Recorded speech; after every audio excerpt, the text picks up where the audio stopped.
Good morning. And today's pocket fives. Full ring game. We have a mid position player open raise at 3 big blinds.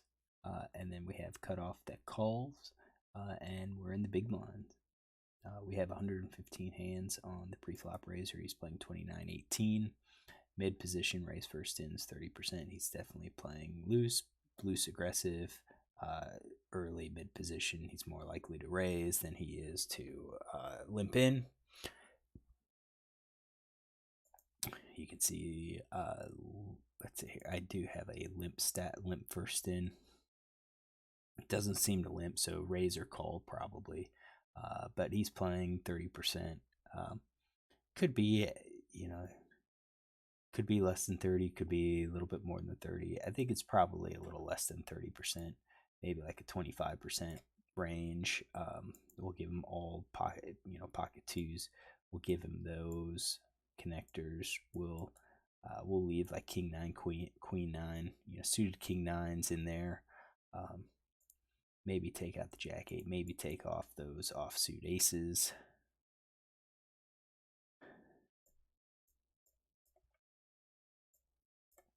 We'll say that's his pre-flop raise range, and then villain 4 calls. Villain 4 calls from the cutoff 75%, 3 out of 4, but we only have 50 hands out of him. I think what's important is to look at his 3-bet stat. So his 3-bet stat is only 1 out of 21. He doesn't seem to 3-bet a lot, so his 3-bet range is probably only kings plus aces. Kings plus ace king. And he probably just like calls with everything else. How much should we call with him? His cutoff stat's actually pretty high, 4 out of 6. He's 2 out of 6 here. Small sample size. I think what we're going to do is just kind of do somewhat standard. Maybe we'll do those offsuit aces. You could possibly do offsuit connectors.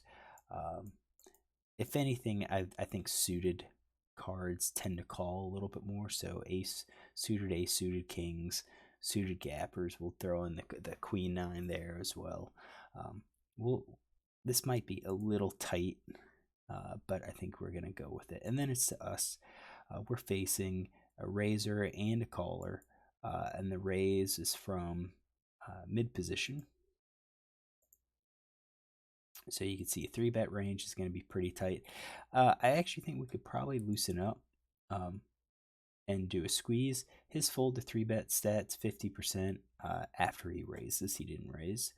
This guy's a 25%. I'm not sure how often he's going to raise, but looking at the ranges, I can't imagine he's going to be calling with a lot of this junk, knowing that if he calls, he's going to be caught in the middle between the aggressor and someone who has position on him. So this could be an okay squeeze attempt.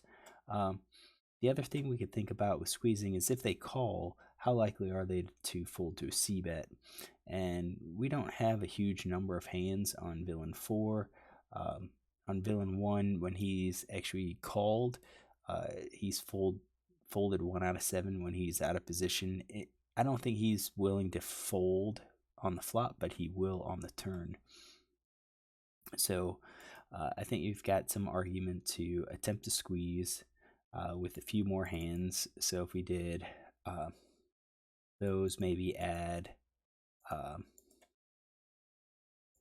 ace jack, maybe add some of these to raise it up to 9%, maybe do ace 10. And those are kind of your bluff range, and kind of gives you board coverage. That might be a decent 3-bet squeeze range. It's so 9.35 versus 5.1. I called. I didn't raise, I believe. So I called here, and that's your standard calling range, and I think that's okay. You're up against 2 opponents. You're out of position. What we're hoping for is, he had position. He could have 3-bet. He doesn't look like he's that good a player, playing 33-16. More on the passive side. This guy seems to be loose, aggressive, willing to c-bet a lot, and then possibly slowing down on the turn. So I think we have some ways to take these hands and see if we flop and perhaps hit a flop or outplay some of these players. So we're going to go with this as our pre-flop calling range. It's 8.9%. We have 118 combos. The flop comes down 8-8-5. 8 of hearts, 8 of diamonds, 5 of clubs.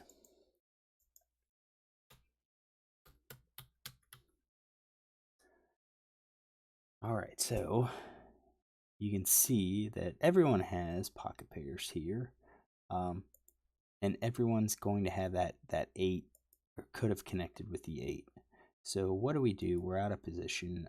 I don't think, based on how these players play, this player definitely with his c-bets, I think we're going to expect a c-bet. So I think it's probably best to just go ahead and check and decide what we're going to do. Now, should we be raising it? Quads and a full house, I don't think it's justified in raising. Also, I kind of think 3 of a kind, probably, I think if we check raise, we're kind of giving our hand away, because the only other hand we can have, the only draws that would make somewhat sense to check raise is 6-7. 6-7 could be in our range. We know it's not. But I don't think you would necessarily check raise with 9-7 or with 6-4. With the gut shot. If we had some suited, so let's say it was 8 of hearts, 5 of hearts, then I think we can make a stronger argument for check raising, and then check raising, possibly, with a full house, and then with our draws, and just calling with 3 of a kind, with the 8s, and so forth. Or maybe including, just saying we're going to check raise 3 of a kind, and our straight and flush draws. But I think we're going to be checking, and I think most of the time we're going to be just check calling here. Overpair, possibly we could check raise 9s and 10s, because we don't want to see any face card come out, because I think face card's going to hit villain 1 more than us. I think with that overpair, we could also check raise 6 and 7s, because if we do get called, we have some equity if we pick up a 6 or a 7. So a 4, a 6, a 7, or a 9 on the turn. And I think that would kind of be, both of those are kind of for value. This could be kind of as a bluff.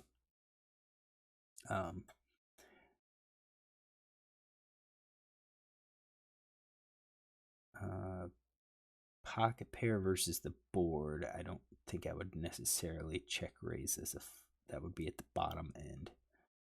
And then maybe some of these 2-card backdoor flushes, but it's just, I think the board's arguing not really to check raise as much. So we check. Villain 1 bets. I'm going to say I'm not surprised, but he does bet small. He bets about a third pot. His c-bet stat is actually pretty high, so is it going to be with all of his hands? Probably not. I think we're going to give him ace highs. Let's see if we give him overcards. Yeah, we're not going to be all overcards. I think what we're going to do is give him, take out these.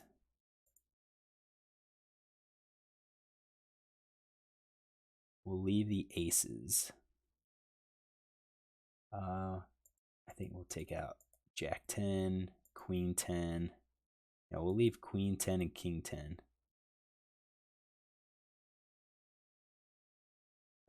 10-9. Yeah, I think that's probably going to be a c-bet range. Something pretty wide, I think, is a c-bet. And also kind of goes with his sizing. you could see maybe an 8 make this size because he doesn't want to chase anyone out, but I could also see that, he's, if anyone's going to connect with this board, they're going to connect with a 5 or an 8 or an overpair. So, it's fewer hands. So by betting small, you encourage some of the weaker hands, the gut shots to come along. You encourage, a 9, 10, 10 jack to come along, hoping that you flop an overcard, or hoping that you pair on the turn. Villain 4 folds, so no made hand, ace high. I think he would have called his middle pair hands. So let's get rid of that.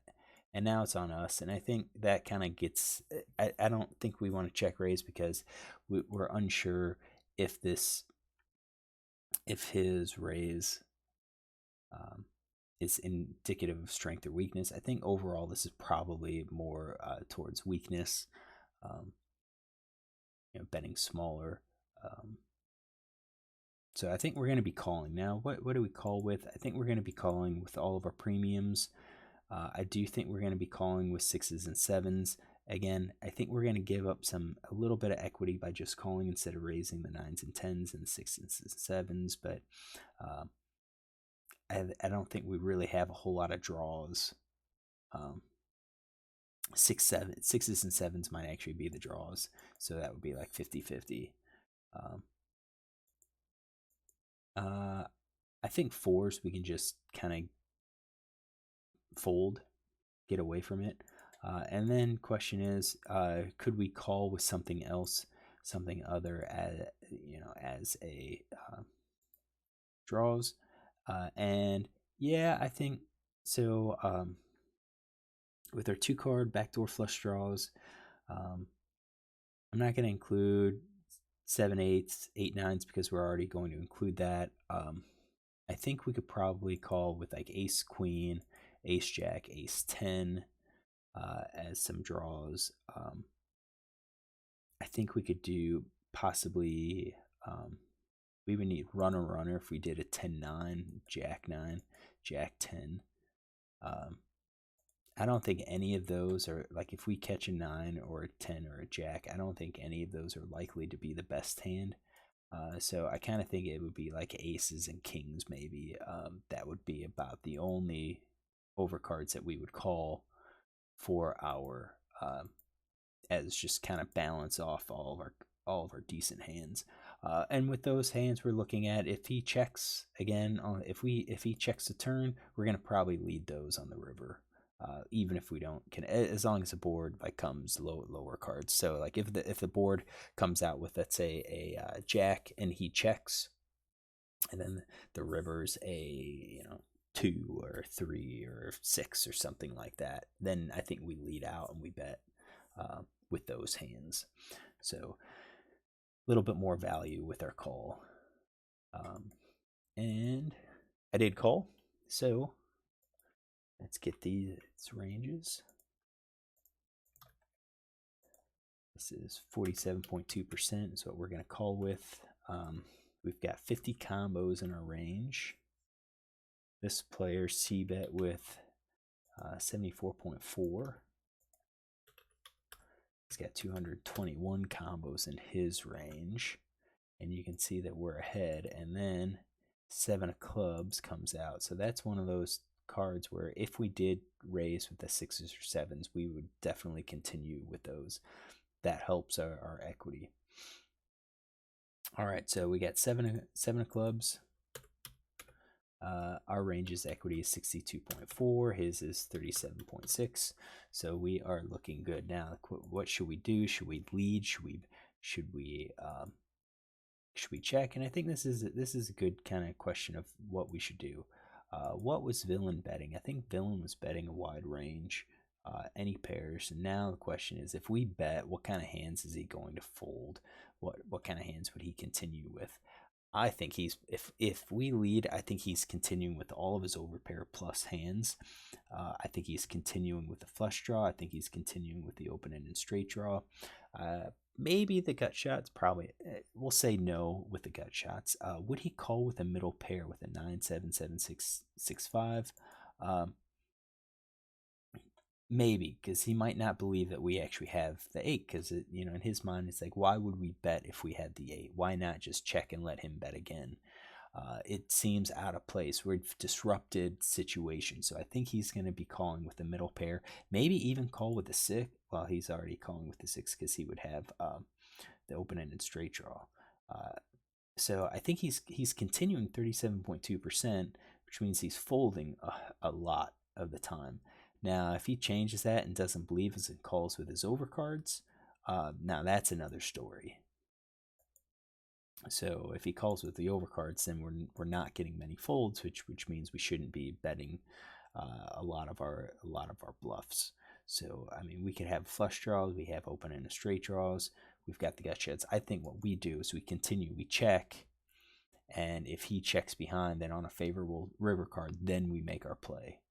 And I think at that point we're going to be more likely to actually take down the hand. Our lines making more sense, because again, why would we bet if we have a monster hand in this at this point? So I kind of think we're going to be checking 100%. Now he bets bigger. So the question is, what is he going to have? I think the flush draw, open ended straight draw is definitely in his range. I think possibly the gut shot. And if you have the ace 9, he could bet. I'm not going to, because I don't think a whole lot of people end up doing that. And that then means, what is he betting here?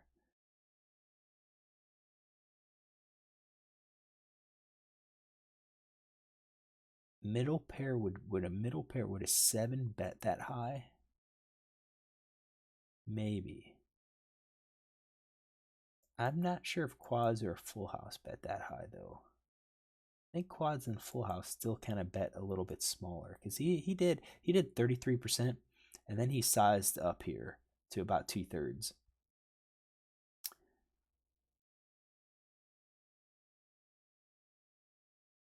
Almost 2/3. Yeah, I think he is. It doesn't make sense to raise when you've got quads or full house here. So I kind of think 3 of a kind. He's betting to try to, get flush draws, make flush draws call more to chase. I think over pair, middle pair possibly, along with the flush draw. So we're looking at 33.5%, which, to us then says, okay, well, what do we do? Should we check raise? I think if we check raise, out of all of these hands, I think the only hand that might call is going to be this 3 of a kind. Maybe some of the overpairs, maybe the ace and king. However, if we check raise it, he could find a fold. You could say, look, I'm representing some massive strength. I'm not going to chase at this point. So I don't think check raising is going to accomplish much other than allowing him to play perfectly against us if he happened to be betting this with quads or whatever. So I think we're going to be calling. I think we're going to be calling our he's now sized up, and I think the overpair is the question. Should we call with the overpair or not? I think he has, he does have some cards that we do beat. He could have the 7 possibly. I think that's going to be the cutoff. Now we need 28% equity to continue. Do we have that with the flush draw? Do we have that with the open-ended straight draw? If we check raise, it's going to be these hands that we check raise, and we're trying to get those folds. So if we try to get those folds with the flush draw and open-ended straight draw, then we have to toss in some of these other premium hands, and it's going to be the quads. Let's look at that. 28%.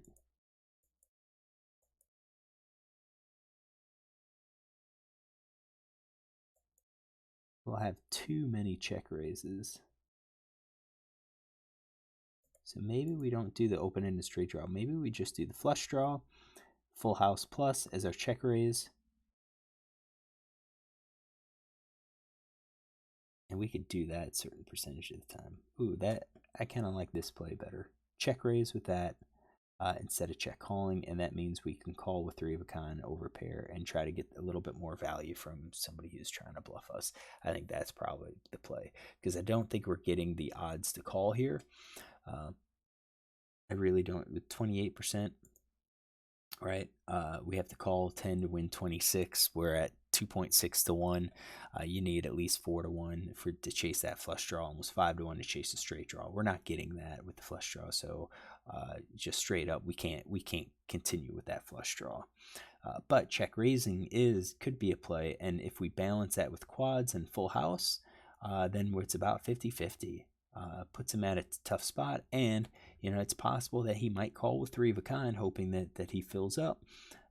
But I think he's going to be folding middle pair. He might fold his over pairs. He probably fold his draws, and if he doesn't, that's making huge mistake. Huge mistake. Yeah, I like this check raise. And the more I look at this, I think we have a good spot to a check raise here. He's sized up, which means he's trying to block that. And I think by check raising, he might think about it and say, why would we do that with eights? But if he does do that, hey, then we show up with a monster hand. Yeah, we give up some value with quads, but I think if we call, I don't know if we're going to get anything from him on the river. He might just, check. We check to him, and he just, checks behind any of his value hands, including his overpairs. So he bets. Let's do that. We have his betting range. Let's get our calling range here. So I think we call with three of a kind. I think we can call with an overpair, and I think we call here with our open end and straight draw. Let's change that to pink, red and pink. And I think we could probably call with the gut shot with pocket nines. I think we already have that 9, 9, 8. We've got that. Okay, so let's get this. That's our calling range. Do I call? I do. I called.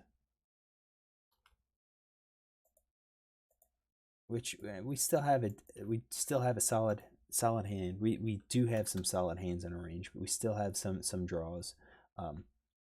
Nothing overly strong.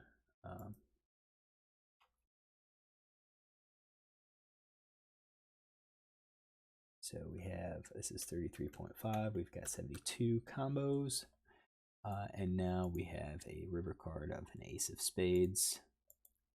The only hand we had to worry about was pocket aces. He would have had to size down, and I'm not sure if he would have sized aces and kings down on the flop. I think those, we could have scaled them, but I don't think we can worry too much about it. So now with our hands, I don't think we should be betting. I think we should just kind of go ahead, check. I think ace if he has ace king and was betting, over cards, he's going to call, or he's going to bet and we can call. I think for us, we expect quads, full house, three of a kind to bet. I think top pair will probably bet. I think these cards might bet. Let's say now he'll bet three of a kind plus, and then check behind everything else. I think if we bet though, I think he might just fold those. And because it looks like we're trying to get some value. And with the ace, he probably gives up kings, queens, and it also kind of depends on what we bet. So could we bet anything? What do? I bet a little more than half pot. Try to get some value. I think maybe three of a kind might get some value from that. I'm not sure if we bet with anything else, so that's about the only hand that I could bet. And then it comes down to him. What kind of hands do I think he's going to call with? Again, I think it's sensible how we played. We check called, and then all of a sudden lead the river on an ace. Were we really calling with ace king of clubs, ace queen of clubs? I don't think so. I think we've got a solid hand, so I think he's going to be folding. he calls, which is, I'm going to guess he has a solid hand. And he shows ace nine, which is somewhat surprising. So he had top pair, um, ace nine, ace nine at diamonds, which I didn't have in his range because I took out. I assumed it was that flush draw. We could have done any of the ace nines. So if he's sizing up again, it's possible that he did that. He's just, I don't know, maybe overly aggressive because now he's in position. He's trying to get me to fold. Would he have bet or checked the river? I don't know. But we know we had pocket fives here. We had full house, and I think if we change anything differently, I think pocket fives falls into our check raising range on the turn. I think we're gonna have to use pocket fives as a balance, to balance out our flush draws that we were calling with. All right, hopefully you enjoyed this. Look tomorrow for another.